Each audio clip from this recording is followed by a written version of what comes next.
ओम शांति।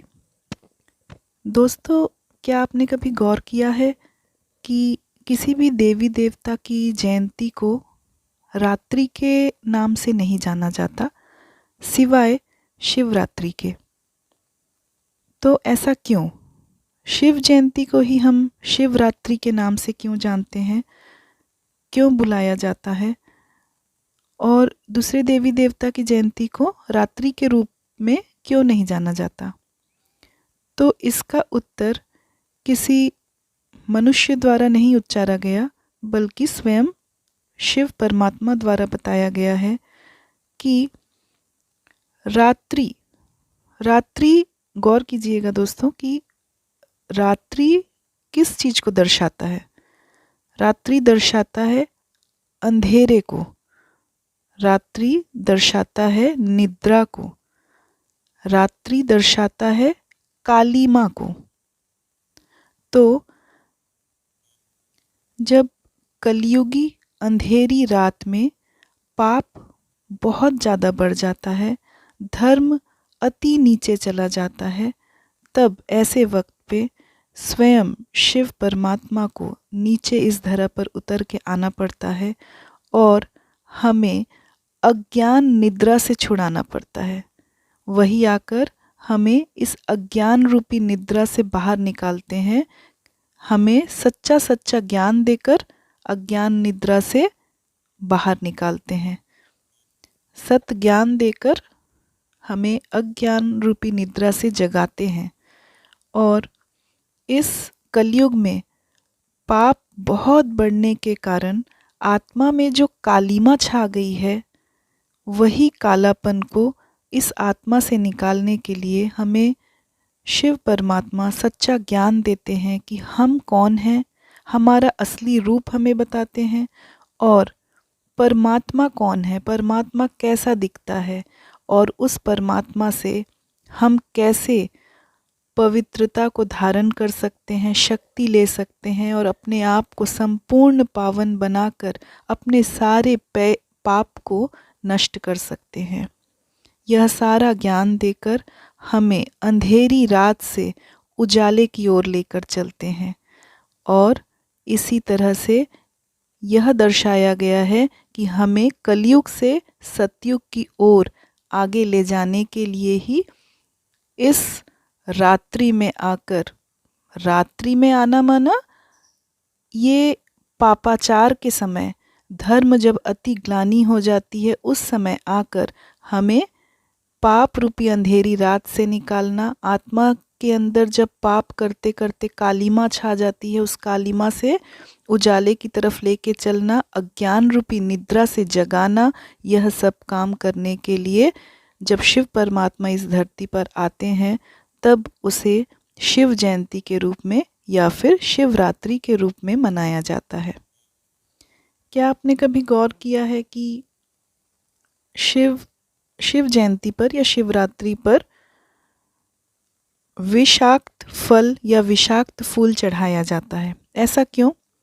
क्योंकि शिव परमात्मा ने लोगों से कहा, मनुष्य आत्माओं से कहा कि अपने सारे विष मुझे दे दो। विष माना 5 विकार, जितने भी विकार हैं, काम, क्रोध, लोभ, मोह, अहंकार, ये सारे विष मुझे दे दो और तुम मुझसे ज्ञान रूपी अमृत लेकर उसे अपने जीवन में धारण करके इन सारे विषाक्त जो विकार हैं उनसे मुक्त हो जाओ। इसी का चिन्ह है कि मनुष्य आत्माएं क्या करती हैं? विषाक्त फल और फूल शिव लिंग पर चढ़ाते हैं।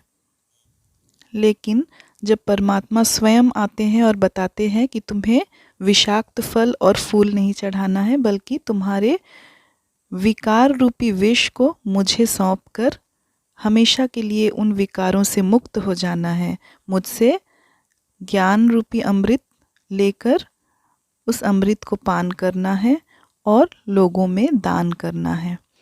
और हम जो बेल पत्र चढ़ाते हैं शिवलिंग पर, तो वह भी दर्शाता है त्रिदेव।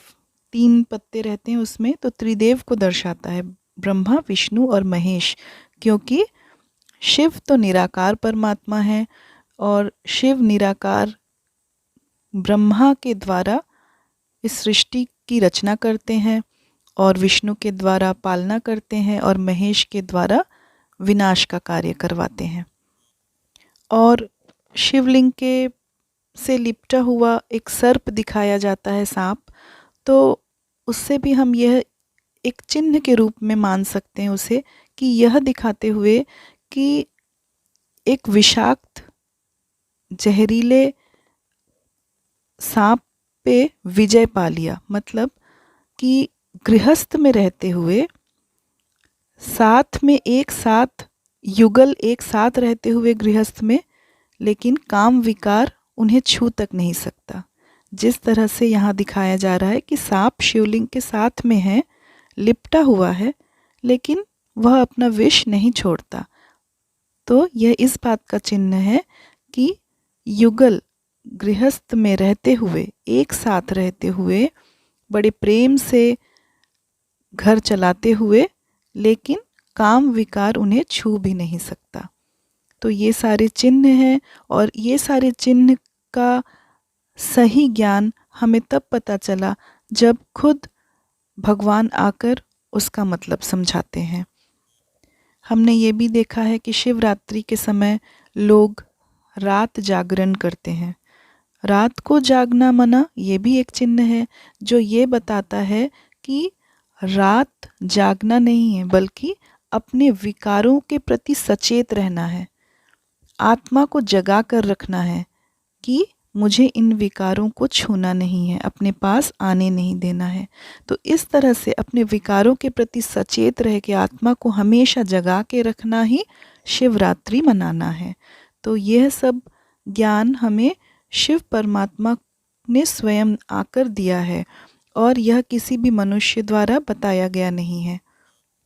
हम हमेशा सुनते हैं सत्यम शिवम सुंदरम, मतलब यह इससे बड़ा और कोई सत्य नहीं कि परमात्मा निराकार है और वह कौन है, वह शिव है और उन जैसा सुंदर और कोई भी नहीं।